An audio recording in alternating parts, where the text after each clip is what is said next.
दोस्तों, आज मैं आपके लिए 2011 में रिलीज हुई एक अमेरिकन फैंटेसी हॉरर मूवी लाया हूँ जिसका नाम है द घोस्ट मेकर। फिल्म के स्टार्ट में हमें एक फुटेज दिखाई जाती है जिसमें एक लड़का कॉफिन में लेटा था और दो फ्रेंड्स उसकी वीडियो बना रहे थे। लड़के के सर के पीछे कॉफिन में गियर्स का एक कॉम्प्लिकेटेड सा मैकेनिज्म लगा हुआ था। उसके बाद हमें एक नोट दिखाया जाता है कि उन तीनों फ्रेंड्स की आइडेंटिटी आज तक एक मिस्ट्री है और इस मूवी की स्टोरी इसी वीडियो से इंस्पायर्ड है। देन सीन शिफ्ट होता है और हम एक कॉलेज स्टूडेंट कायल को देखते हैं जो कि अपनी गर्लफ्रेंड जूली को कार तक छोड़ने जा रहा था। कार में बैठकर जूली कायल को अपना क्रेडिट कार्ड ऑफर करती है क्योंकि उसकी फाइनेंशियल कंडीशन कुछ ठीक नहीं थी, बट कायल ये कहकर मना कर देता है कि मैं खुद हैंडल कर लूंगा। एंड देन जूली के जाने के बाद वो अपने रूम में आकर स्टडी करने लगता है। तभी कुछ घंटों बाद कोई साया सा रूम के बाहर से गुजरता है जिससे कायल चौंक गया था। वो चेक करने के लिए बाहर जाता है तो वहाँ एक अजीब सा आदमी जैरेड था जो कि ड्रग डीलर मार्कस के लिए काम करता था। कायल ने मार्कस के पैसे देने थे। जैरेड बोलता है कि उसके बॉस को पैसे आज ही वापस चाहिए वरना वो जूली को तंग करेंगे। ये सुनकर कायल को गुस्सा आ गया था। कायल को थ्रेट करने के बाद जैरेड वहां से चला जाता है। कायल एक क्लीनिंग कंपनी में जॉब किया करता था, सो अगली सुबह वो एक बूढ़ी औरत के घर बेसमेंट साफ करने के लिए जाता है। उधर उसे एक एंटीक कॉफिन मिलता है जो कि काफी फैसिनेटिंग था। वो लेडी चाहती थी कि इस कॉफिन को दफना दिया जाए, बट कायल का आइडिया उसे बेचने का था। सो वो कॉफिन को अपने घर ले जाकर उसकी फोटोज लेकर इंटरनेट पर डाल देता है। एंड देन कॉफिन को अच्छे से साफ करने के बाद कुशन के नीचे कायल को सदियों पुराना गियर्स का एक कॉम्प्लेक्स मैकेनिज्म मिलता है। मीनवाइल हम कायल के डिसेबल रूममेट सोटोन को देखते हैं जो छुपके से अपने लैपटॉप पर जूली की फोटोज देख रहा था। तभी कायल वहां आकर उसे अपने साथ वो कॉफिन दिखाने ले जाता है। उधर उन्हें एक की भी मिलती है जिस पर वॉन ट्रिस्टन 1452 एनग्रेव था। उसे एक जगह लगाने के बाद मैकेनिज्म ऑन हो जाता है और साथ ही एक हॉन्टेड सा म्यूजिक चलने लगा था। वो कॉफिन एक तरह का जायंट म्यूजिक बॉक्स था। वो म्यूजिकल टोन 1 मिनट तक प्ले होने के बाद रुक जाती है। ये सब देखकर वो लोग काफी हैरान थे। अगले दिन कायल कॉलेज लाइब्रेरी में अपने दोस्त प्लैट से मिलता है जिससे उसने एंटीक कॉफिन के बारे में रिसर्च करने को कहा था। सो प्लैट एक आदमी वॉन ट्रिस्टन का बताता है जो 1412 में पैदा हुआ था और टॉर्चर डिवाइसेस बनाया करता था। ये आदमी लियोनार्डो डा विंची का ईवल वर्जन था और लोग इसे डेविल्स क्राफ्टमैन कहते थे। ये कॉफिन भी उसी ने बनाया था ताकि इसके थ्रू मौत के एहसास को एक्सपीरियंस किया जा सके। प्लैट का ख्याल था कि इस प्राचीन कॉफिन की वर्थ थाउजेंड्स या फिर मिलियंस ऑफ डॉलर्स है। जिसके बाद कायल घर जाकर वो बुक सोटोन को भी दिखाता है। यहाँ रिवील होता है कि वॉन ट्रिस्टन विच क्राफ्ट का काम किया करता था और इसी काम में मारा गया। जिसके बाद लोगों को सिर्फ स्केचेस मिले, असली कॉफिन कभी नहीं मिला। कायल को लगता था कि यही रियल कॉफिन है, सो वो उसे चेक करने के लिए गोल्ड फिश पर ट्राई करते हैं। म्यूजिक प्ले होते ही गोल्ड फिश को इलेक्ट्रिक शॉक लगते हैं और वो मर जाती है, मगर म्यूजिकल टोन के खत्म होते ही वो दोबारा जिंदा हो गई थी। मतलब कॉफिन रियल था। ये देखकर वो दोनों बहुत खुश होते हैं। रात को प्लैट कॉफिन देखने के लिए आता है तो कायल अब की बार खुद उसको टेस्ट करने का डिसाइड करता है। सोटो ने सबकी वीडियो बना रहा था एंड म्यूजिक प्ले होते ही कायल का सांस बंद हो जाता है। सोटोन और प्लैट ये देखकर परेशान हो गए थे, बट हमें कायल की स्पिरिट उसी रूम में दिखाई दे रही थी। उसे खुद भी इस सब पे यकीन नहीं आ रहा था। एंड देन म्यूजिक एंड होते ही कायल वापस जिंदा हो जाता है। उसके बाद प्लैट भी अपने ऊपर ट्राई करता है तो उसकी स्पिरिट बाहर चली जाती है जहाँ एक ट्रेन उसके अंदर से गुजर गई थी। वापस होश में आने पर प्लैट बताता है कि ये कॉफिन उन्हें दूसरी तरफ ले जाए बिना ही मौत की दहलीज तक पहुंचाता है। मगर ये सब जानकर भी सोटोन कॉफिन को टेस्ट करता है। उसकी स्पिरिट अपनी बॉडी को हैरान होकर देख रही थी कि तभी बाहर जूली आती है कायल से मिलने। वो गुस्से में कायल को बैंक स्टेटमेंट दिखाती है कि वो सीक्रेटली उसका क्रेडिट कार्ड यूज कर रहा था। सोटोन भी बाहर आकर उन्हें लड़ता देख रहा था। देन गुस्से में जूली वहां से चली जाती है। दोबारा जिंदा होने पर सोटोन कायल को बताता है कि मैंने सब सुना है। देन प्लैट उन्हें इस कॉफिन को सीक्रेट रखने और अपनी रिसर्च तक दोबारा कॉफिन को यूज ना करने का कहकर वहां से चला जाता है। अपार्टमेंट के दरवाजे पर एक आदमी पड़ा मिलता है जो काफी उठाने के बाद भी नहीं हिलता। सो प्लैट उसे इग्नोर करके दरवाजा खोलने लगता है, बट सडनली वो आदमी उठकर उसके सामने आ जाता है। वो उस कॉफिन का घोस्ट लग रहा था। प्लैट पूरी तरह डर के दरवाजा अंदर से लॉक कर लेता है। दूसरी तरफ कायल को भी मिरर में वही घोस्ट दिखाई दे रहा था, मगर पीछे देखने पर वो गायब हो जाता है। कायल को लगता है ये उसकी हेलुसिनेशन थी।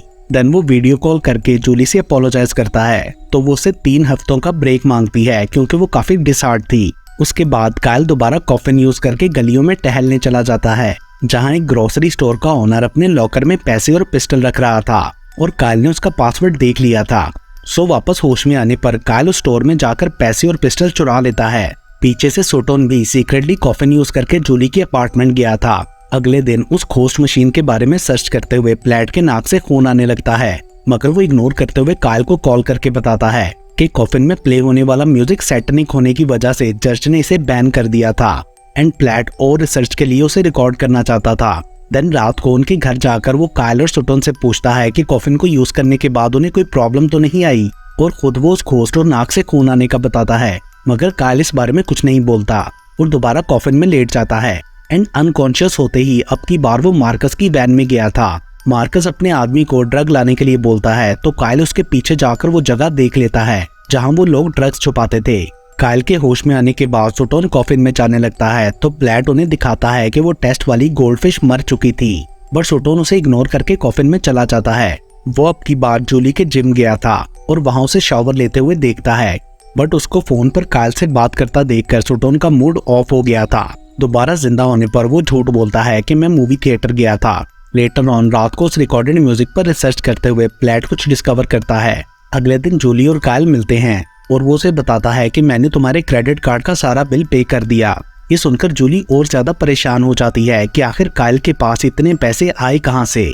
तभी कायल को प्लैट की कॉल आती है जो बताता है कि कॉफिन में नीडल जैसी कोई और चीज भी है जिसके थ्रू म्यूजिक डायरेक्टली उनके ब्रेन में जाता है, जिस वजह से थोड़ी देर के लिए उनका ब्रेन डेड हो जाता है। साथ ही प्लैट बोलता है कि मैं आज रात तुम्हारे घर आऊंगा। इतनी देर में जूली वहां से चली गई थी। उसे लगता था कि कायल के साथ कोई मेंटल इशू है। देन कायल उस जगह से ड्रग चुरा लेता है जो उसने रात को देखी थी, जिसके कुछ देर बाद ड्रग ना मिलने पर मार्कस और उसके आदमी में फाइट होती है। मीनवाइल प्लैट को अपनी नेक के पीछे एक नीडल मार्क मिलता है और तभी वो कॉफिन घोस्ट भी उसके सामने आ जाता है, जिसे देखकर प्लैट बाहर की तरफ भागता है और स्टेयर से गिर के उसकी डेथ हो जाती है।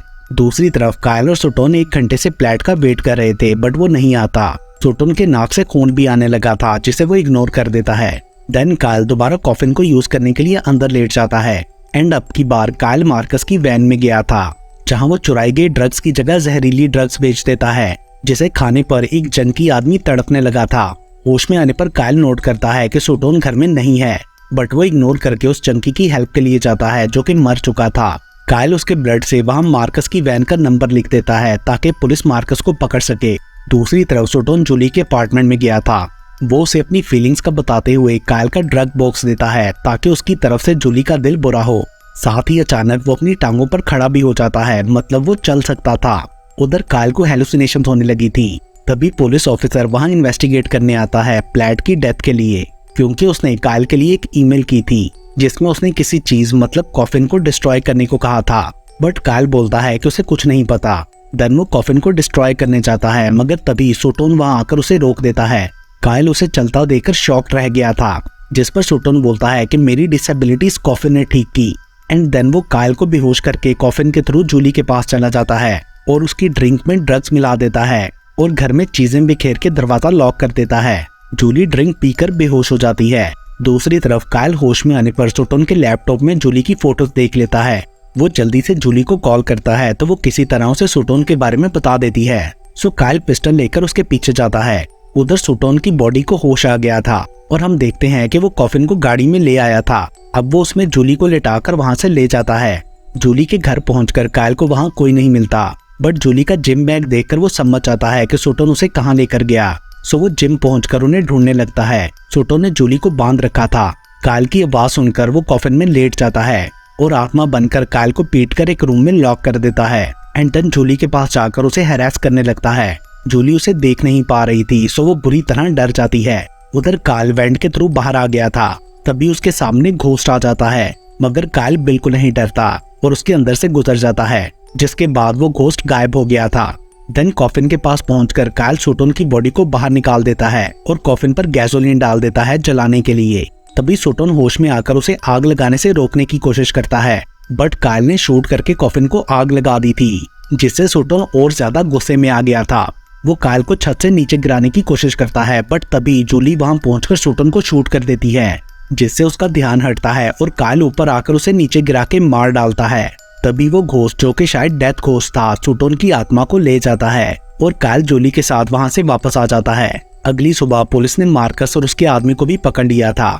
कायल उस बूढ़ी लेडी के घर जाकर कॉफिन की राख देते हुए बोलता है कि मैंने उसे डिस्ट्रॉय कर दिया। यहाँ वो लेडी रिवील करती है कि वो एक स्पिरिट है और उसे डेथ घोस्ट ने यहाँ ट्रैप कर रखा था। वो कहती है कि अब फाइनली मैं यहाँ से जा सकती हूँ।